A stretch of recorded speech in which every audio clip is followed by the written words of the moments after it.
Hey y'all, this is Tyler from O.T.R.Outdoors, and Riley's out with me today. What we're going to do tonight is a basic fire.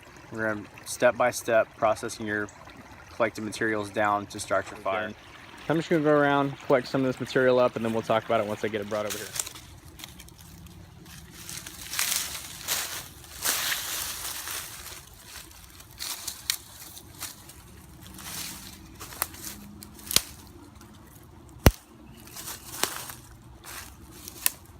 Do is go through, got stuff flying everywhere, and pick out my pieces.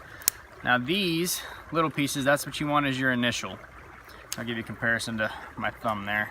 Smaller than a pencil. A lot of people say pencil lead, but my general rule is anything smaller than a pencil is your initial fuel for your fire. Not counting your tinder bundle or your bird's nest, depending on how you're starting your fire. So I'm just gonna go through here, break some of those off. Nice small ones. Now your next set obviously is going to be about pencil size. Set that in your next pile. After that, you're going to move to stuff that is significantly broke. Uh-oh, your big stick broke? Yeah. It's alright, you can keep playing with it. So here, this is that first one I just set down. From there, it's not a whole lot bigger, but a little bit bigger. That's what your last step is going to be. So anything that's quite a bit bigger than a pencil needs to be your last pile. So you're gonna do is make your 3 piles, separating those 3 out, and then on top of that you're gonna have your fuels. So let me get all this broke down and we'll get back to it.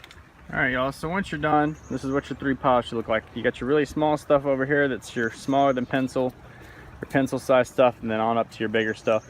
And then from there, after you have those 3, you would collect your fuels. I'm not making a big fire tonight, just enough to keep the bugs off while we're down here by the creek playing. Poplar bark. And I just set it off to the side of my bag while we were getting the rest of that wood process down. So all we're gonna do is process this stuff down. So all you're gonna do is take it, rough it up a bit.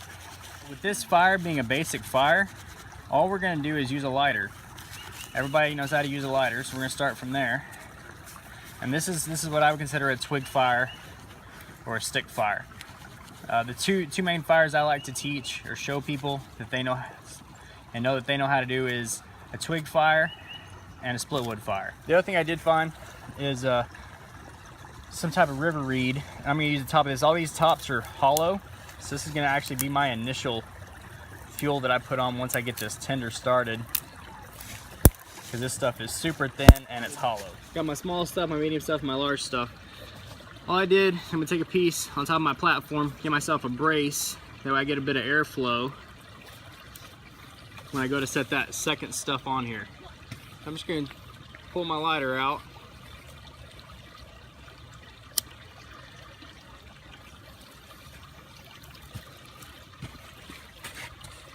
Turn that over on itself a little bit.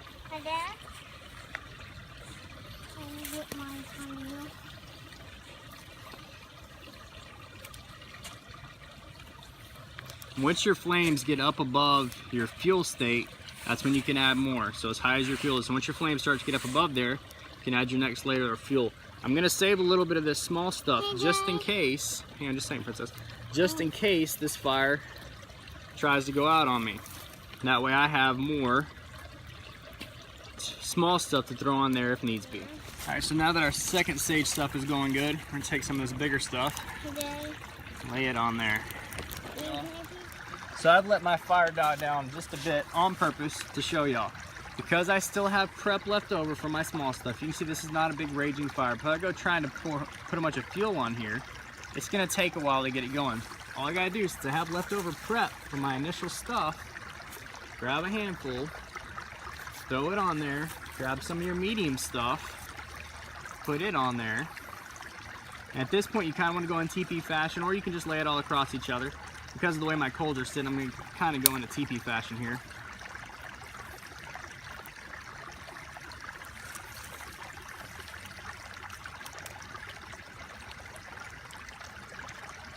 I haven't fanned this or blown on this fire one time yet. All I'm doing is putting my fuel on there, that initial handful of small stuff, and then a bit of medium stuff.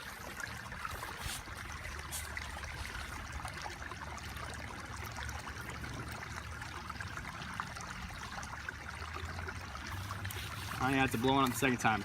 Blow on it one time.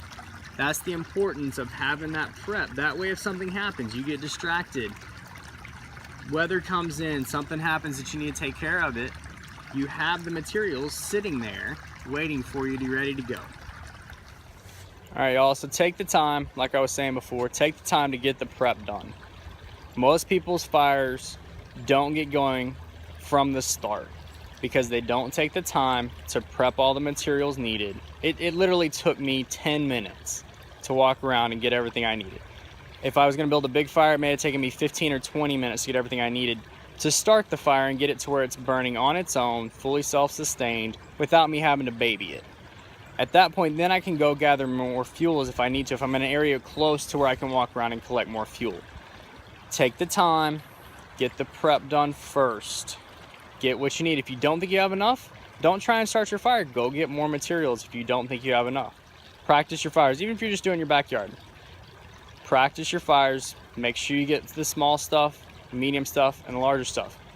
The more small and medium stuff you have, the more successful your fire is going to be. The better odds you have from the start to get it going. But make sure you do the prep first. Take the time, get it done correctly, and get a good amount. Have enough that you're thinking, okay, I must be building 2 or 3 fires. That way, when you don't use it all, and you're staying for more than one night, or you're gonna build a fire later on in the day, you have the materials already. It's already done.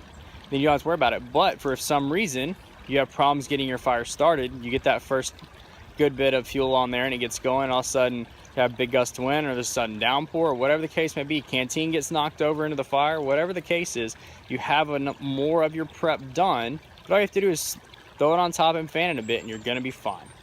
Take the time to get it done beforehand. Get it all set up before you try and start your fire instead of run around the woods like a chicken with your head cut off because you didn't take the time to get your prep done. All right, y'all. So that's it for your basic fire. Find yourself a good tinder, whether it's a natural or a synthetic or man-made material for your tinder bundle. For me, the difference between a bird's nest and a tinder bundle is dictated by what you're using to start your fire. If you're using open flame or a ferro rod or something of that nature to light your tinder, that is a tinder bundle. A bird's nest is used for when you're starting your fire with an ember. Either that is some type of friction fire, so bow drill, hand drill, plow, or you're using solar ignition, or you're using flint and steel with char cloth. That's when I would use a bird's nest, and we're going to go over that later on in this series. The other things to remember, get yourself off the ground if the ground's wet.